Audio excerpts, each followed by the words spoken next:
if you step off that soapbox, that everybody says, "Oh my gosh, this is the best thing I've ever heard of. I can't believe you thought of this and I didn't."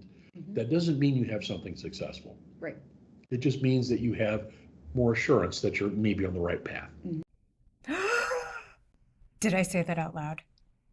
Welcome to Did I Say That Out Loud, a podcast where Stu Eddins and Mariah Tang reflect on agency life and answer questions from our higher ed and healthcare clients about the latest in digital marketing, content, and SEO. Something occurred to us the other day. We were sitting around just kind of tossing ideas back and forth. And I recalled something from an earlier conference. It was a less formal setting than what I attend today. Yeah, there were keynotes, there was everything else going on, but they provided a soapbox space. It was kind of interesting. I don't know if you've ever seen such a thing like that, Mariah. I don't think so. But what was kind of cool about it was in this space, they would set up multiple platforms, removed enough one from another so that you wouldn't get a lot of crosstalk. And people were allowed to just stand up there and pontificate. Here's an idea I have. Let's talk about this. They were able to broadcast to a small group of people in front of them a concept they were working on, an idea, something, so that they could pitch their idea. Think of Shark Tank. Mm-hmm. And then the other people that were out there would listen to the entire presentation, not interjecting in the middle of it. But then at the end of it, the person would either usually just step down and walk into the 10, 15 people around them and start the conversation about what was just presented. Interesting. The thing I thought was cool about it was it gave immediate feedback from peers. We spend all of our time in an agency among the people we know. And it's not that we eventually start sharing a brain or anything, but we tend to have the same perspective because we're all serving the same type of client. Mm-hmm.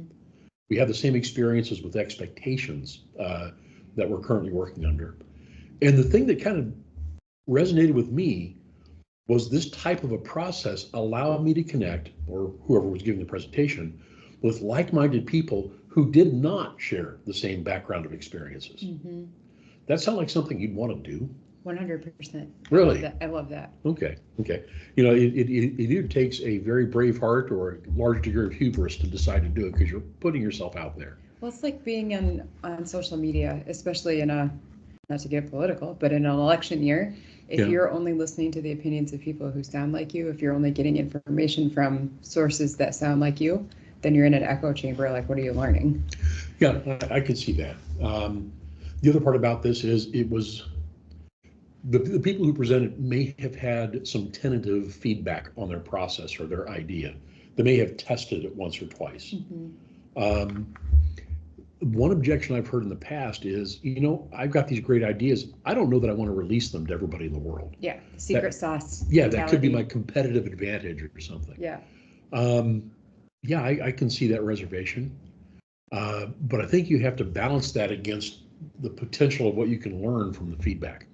Yeah, and a lot of the times, we come across this all the time. Like your organic search query dashboard is an example. You came up with this cool idea. Not many people are doing it, or if they do, they're not talking about it. And you were very forthright with it. Like, we've got to share this with everyone. Just because you tell somebody about an idea doesn't mean they have the skill, the know-how, the time to do it themselves. Well, right. And actually, that's a good idea, or excuse me, a good example. I did give a couple of presentations on this tool, this search query tool. And man, within about a week, I had 3 comments back with yet additional ways to use the tool. Mm-hmm. The expansion benefited everybody. Mm-hmm. Because now the people who shared individual insights on how they used it, I was able to take that and multiply it across all the clients that I talked to on the topic. Mm-hmm. And I think that in some ways is some synergy, some back and forth that we may be lacking, particularly in a more diffused workspace that we have today. I don't want to tap into the entire conversation about remote working, Mm-hmm. But I do think that some venue where I could present my ideas. A podcast is one example, but there's no feedback. Yeah. I got to wait for it to get published, and then for somebody to type in a response or call me or email me, tell me, my gosh, I listened to that entire podcast, and I have never heard such a stupid idea in my life. Whatever it might be. But getting that immediate feedback, and I wonder if having a little bit of fear of putting your idea out there is what you want. Because if you don't have that, maybe you've got too much certainty in your process and all you're doing is bragging. Oh yeah, I had an experience like that last week, 2 weeks ago. I have spoken at Content Marketing World 7 times. Okay, I'm not a newbie to the speaking circuit, but I just published my first article with them on their blog 2 weeks ago. I have never felt more tiny and more afraid in my whole life than when I hit that send button, and the feedback was awesome. Like, if you don't have that healthy, oh my gosh, what am I doing feeling, maybe you're too comfortable in your role. Maybe you need to reach out and start learning more outside of your little bubble. Yeah, I could see that being beneficial. And I think that the risk that you take, well, sometimes it's going to blow up in your face. Otherwise, it wouldn't be called risk. You know, I think Google's the one who keeps putting forward the concept that 90-some% of experimentation fails. Otherwise, it wouldn't be called an experiment. Yeah. I think a similar thing applies here. A significant percentage of the ideas and concepts you have probably won't survive first contact with your peers. They're going to have better ways. They're going to see holes that you did not see.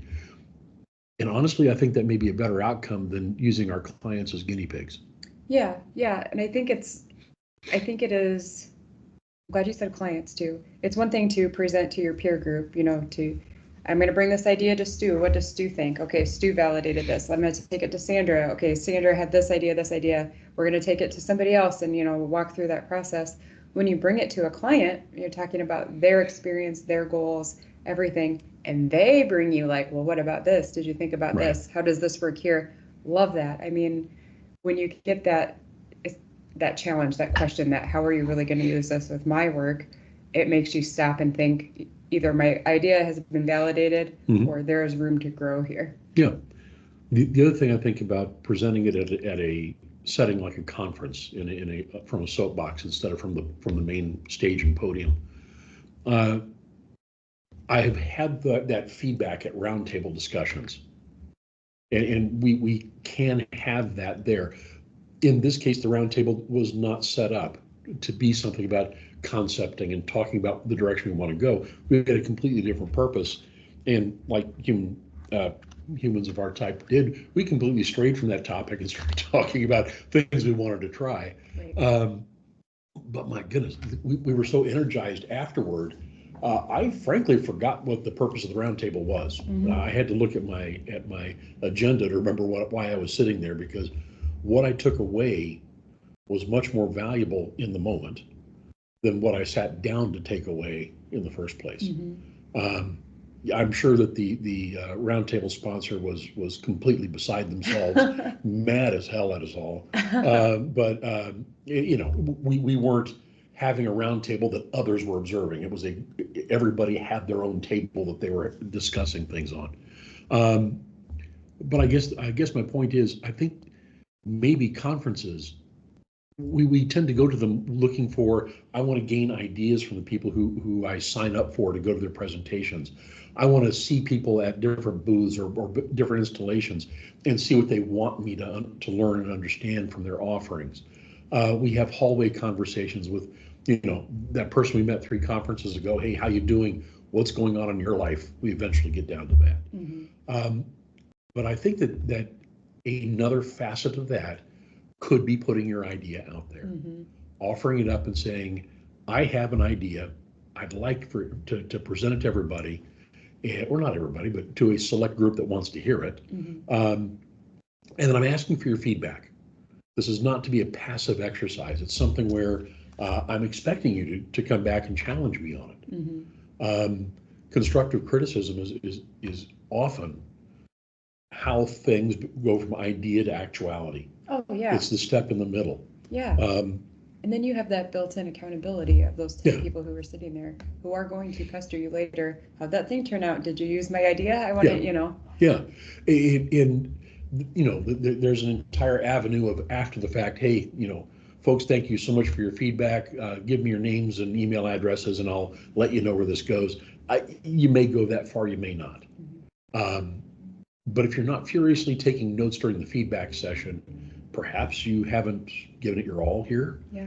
The other part about this that occurs to me is we really do want to talk to our peers. And I've said that like 93 times so far, but we shouldn't consider this to be something as formal as a peer review. Yeah. It's not that type of a thing.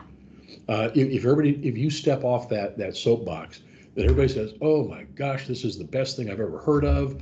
I can't believe you thought of this and I didn't. That doesn't mean you have something successful. Right. It just means that you have more assurance that you're maybe on the right path. It is some sort of a validation to keep going. If you step off the podium and you take the critique that comes toward you and saying, that's a great idea, but I think you have a narrow application in front of you. It's not going to have the scope of application you think it will. And here's why. That may be the most valuable part of the interaction. Because if you leave it at their statement and you don't ask the return question, okay, why don't you think it's why do you think my scope is limited? Yep. You're not going to get the most from your presence there. Oh yeah. Anyway, it's just something that you and I were talking about. It occurred to me that I had experienced something similar at that round table I mentioned, that at a less formal convention in a different industry. We're not talking about marketing at the time. They had provided space for this type of soapbox communication. I don't think they actually envisioned what it was going to turn out to. They just said, hey, you want to talk about it, you want to have a conversation about an important topic to you, let us know. We'll tell you at 10:15 your time is at zone B. Something as simple as that. You're also leaving yourself out there a little exposed to be somebody standing at a podium with nobody to talk to. Yeah, that's a good feeling. Yeah. What if you gave a party and nobody came? But again, it's risk. Yeah. And in our world, agency world, our particular focus with this agency is in marketing. And if I were to schedule to present my idea and nobody showed up, man, what a bad job of marketing I did. Right. Maybe the punishment is twice over. Anyway, but I don't know. The feedback I got from you on how you feel when you present, particularly at larger groups. Yeah. Others around here, like Sandra and so on, when she presents, they get warm reception. They get a lot of positive feedback. They get some questions afterward. But it kind of occurred to me to take that information and reach back to an experience I had before and say, okay, let's make it intentional. Yeah. So a smaller group, you do have a greater tendency for somebody to poke at you. Yeah. Yeah. And you're inviting it. Like you said, those pokes are the Yeah. growth opportunity. You're not going to grow in your comfort zone with people telling you what a great job you did, pat, pat, pat, right? Right. I will take all of those though that I Love it. yeah, but well, now we got to think of a topic for you, Stu, to have your soapbox conference. Oh, geez.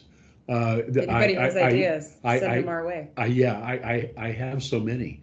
Let's realize that the name of this podcast is, did I say that out loud? Yeah.